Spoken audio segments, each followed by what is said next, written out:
Bem-vindos ao segundo episódio do Papo com um Especialista. Hoje temos o prazer de contar com a presença da doutora Michele Condé, infectologista pediátrica. O prazer é todo meu estar aqui com vocês, com a doutora Maria Gabriela, minha querida amiga. E vamos lá. Vamos lá, Michele. Hoje o tema é focado em vacinação. Tá pronta para esse desafio, amiga? Então, a primeira pergunta é qual a diferença de uma vacina de vírus vivo e uma vacina de vírus atenuado? Então, a vacina de vírus vivo atenuado é como a gente chama o termo, né, mais correto. Então, é a vacina que contém o vírus ou a bactéria enfraquecida. Então, a gente pega aquele agente vivo, enfraquece para a gente aplicar na vacina para aquele indivíduo sem provocar uma doença, né, uma reação grave. Por outro lado, a gente tem a vacina de vírus morto, que são as vacinas inativadas. Então, a gente tem o vírus ou a bactéria inativados ou pedaços deles, que a gente chama de epítopos, que são pedacinhos daquele agente que produzem uma resposta imune quando a gente aplica por meio da vacina. Então, são esses dois tipos de vacina que a gente tem.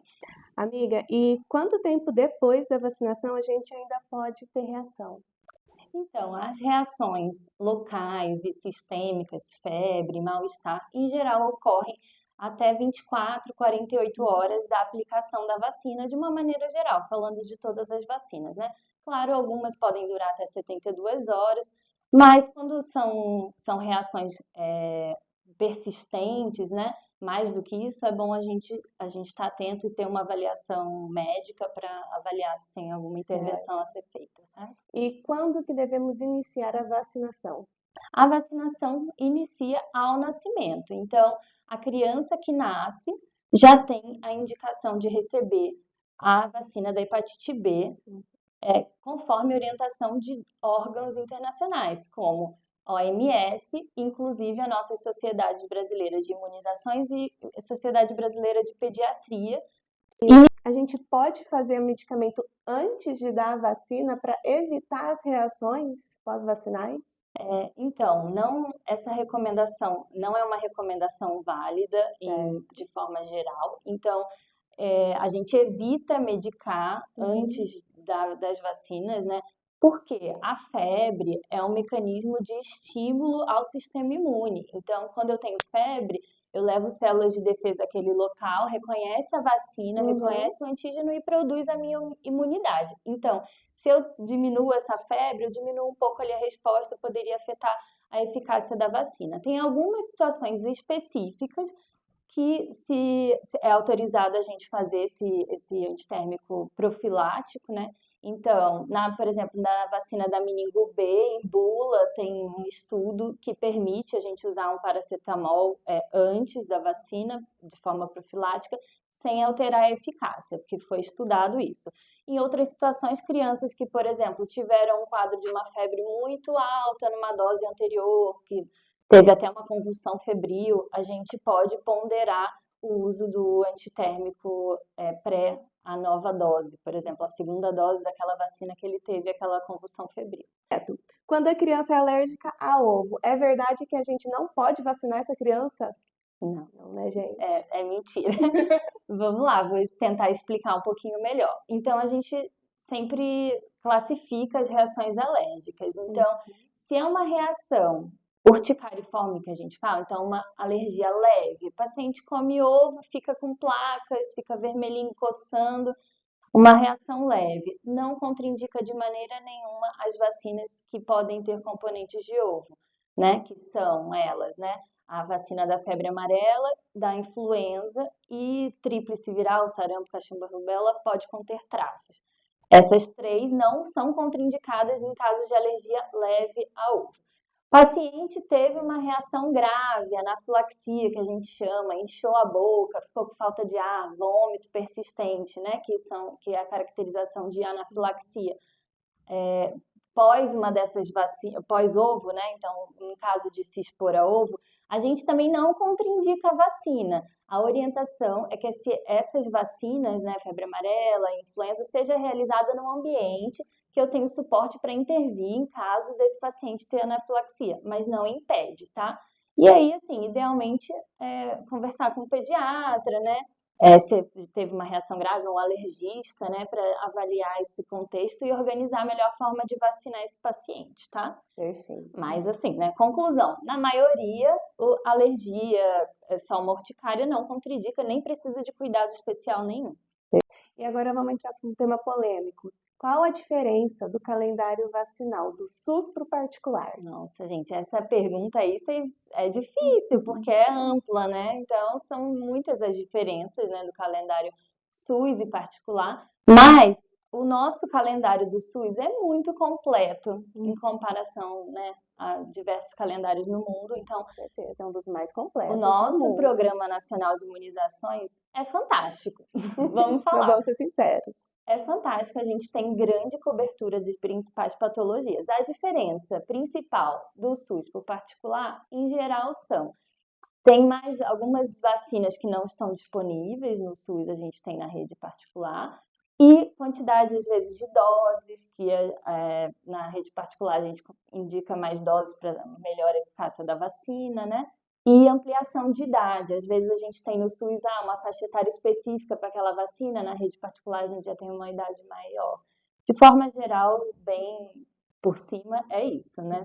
Acho que depois a gente vai falar mais de cada vacina, né? Que tem SUS ou particular. Mas uma pergunta que veio e acho que os pais se preocupam muito é das vacinas particulares. Quais realmente são importantes a gente investir, fazer aquela poupança ou então dar de presente para essa criança? Então, a minha opinião aí, né? A principal, que eu acho que ainda no nosso calendário está bem defasada, é a vacina da pneumonia, né? Então, hoje o que a gente tem disponível no SUS é a Pneumo 10, que cobre 10 sorotipos da bactéria, que é o pneumococo, que previne contra otite, pneumonia, meningite. Então, são muitas infecções, né, que são prevenidas por essa vacina. E hoje a gente, né, por estudos epidemiológicos, vê que a nossa vacina não é suficiente para proteger, essa vacina do SUS não é suficiente para proteger contra a maioria dessas infecções mais graves. Então, assim, eu sempre oriento para os meus pacientes, se puderem investir, que invistam na vacina do pneumococo com mais sorotipos, principalmente, né, 15 a 20, que são as mais novas, e que tem melhor cobertura, principalmente para sorotipos mais resistentes. Então, eu acho que esse grupo de vacinas vale a pena investir. E outro grupo bem importante é a vacina da meningite. No SUS, a gente tem a meningo C. O agente da meningite, o meningococo C, é o principal. Então, não é que seja ruim, né? Mas, assim, o segundo mais frequente é a meningite B. Então, para você ter uma proteção melhor para o seu bebê, né, para sua criança, vale a pena você investir na vacina meningo B e também na CWY, que apesar de ser em menor número, também ocorre no país casos desses outros tipos. Então, de forma geral, eu priorizo com os meus pacientes assim, pneumo, meningo B, depois meningo ACWY, e tem outras específicas, né? Por exemplo, a vacina da dengue também, que hoje no SUS a gente tem uma faixa etária muito estreita, a gente consegue fazer em outras faixas etárias na rede particular, e que é importante. Se a criança está tossindo, ela tem que evitar ser vacinada? Gente, não, pelo amor de Deus, porque a criança tosse 12 meses no ano, né? Então, principalmente aquelas que estão indo para a creche, para a escola. Então, assim, você não pode impedir, né, de fornecer uma proteção para essa criança se ela está com tosse. Em relação à febre, aí vão me perguntar, né? Com a febre, é bom a gente evitar um pouco quando a criança está com febre, porque aí já fala pra gente que é um sinal mais sistêmico, aquele organismo, né, tá combatendo alguma infecção. E aí não é porque vai ter problema com a vacina, é porque talvez a resposta à vacina seja inferior, né, se ela tivesse mais sem doença ali, e também para não confundir com o efeito adverso da vacina. Então, a gente espera ficar sem febre ali, ficou um dia sem febre, tá bem, pode vacinar, mesmo com tosse, tá bom? Agora a gente terminou essa primeira parte mais geral e vamos falar sobre vacinas específicas que vocês mandaram. O primeiro grupo de vacina específica que a gente vai falar é sobre a vacina da dengue. Então, a primeira pergunta, Mi, é quando podemos vacinar para dengue? Olha, então a vacina atualmente que a gente tem disponível, né, a vacina da Qdenga, da Takeda, Uhum. é uma vacina de vírus vivo atenuado, então, né, igual a gente explicou no início. Essa vacina da dengue tem liberação a partir dos 4 anos de idade. Então, a partir dos 4 anos, ela já pode ser aplicada nas crianças. E aí, como que a gente aplica? A gente aplica 2 doses, né? E aí a criança vai receber no intervalo de 3 meses entre as doses, tá? Então, essa é a vacina que a gente tem aí disponível. E aí, falando das diferenças de SUS e particular, a gente sabe que no SUS essa vacina está numa faixa etária bem restrita, né? Sim. De adolescentes. Então, você que tem condições e possa investir, é uma vacina interessante de ser aplicada já nas crianças. E essa é uma vacina que previne a dengue, que impede a dengue, por que que a gente, mesmo vacinando ainda, acaba pegando dengue? Então, os desfechos da vacina, a vacina serve para a gente diminuir risco de doença, então sim, previne a dengue, mas ela não tem uma eficácia de 100%, né? Nenhuma vacina, né, conhecida, a gente Cria esse envelope de proteção. não é 100%. Então, o principal objetivo dessa vacina é reduzir formas graves e hospitalização, consequentemente, óbito. Então, a vacina mostrou, vou até pegar os dados aqui de cola, tem uma eficácia de cerca de 63% para a doença sintomática, ou seja, reduz a chance de você ter a doença com sintomas, mas a principal importância é a redução de casos graves, que chega em cerca de 85% para a internação. Então, evita que você se interne, né, que haja necessidade de internação por dengue. Então, esses valores variam, porque já tem vários estudos, mas é aproximadamente isso aí. Então, essa é a importância da vacina, né? Certo. E depois de quanto tempo que alguém positivou para dengue, com exame confirmatório, que ela pode fazer a vacinação?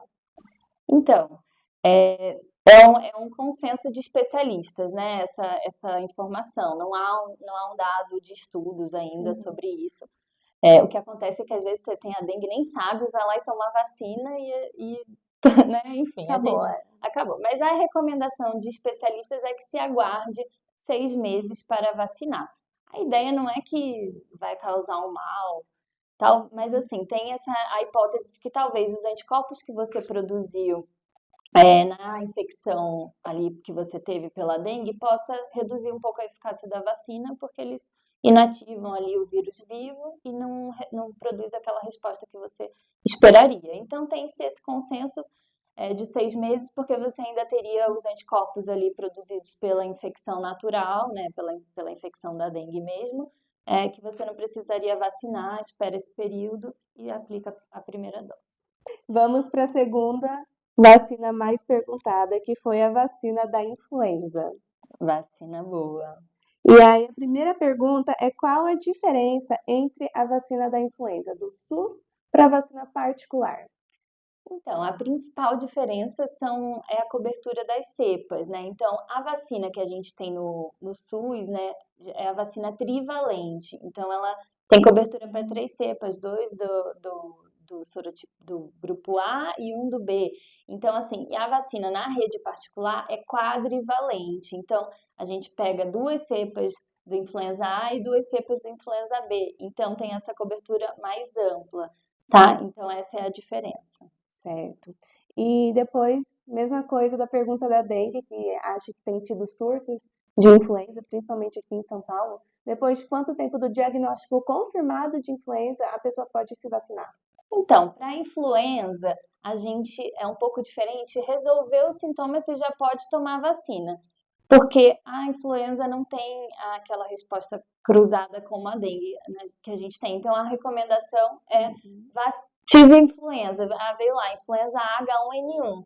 Posso ir lá me vacinar porque eu preciso da imunidade contra a influenza B, contra as outras cepas, entendeu? Então, eu posso tomar vacina o quanto antes.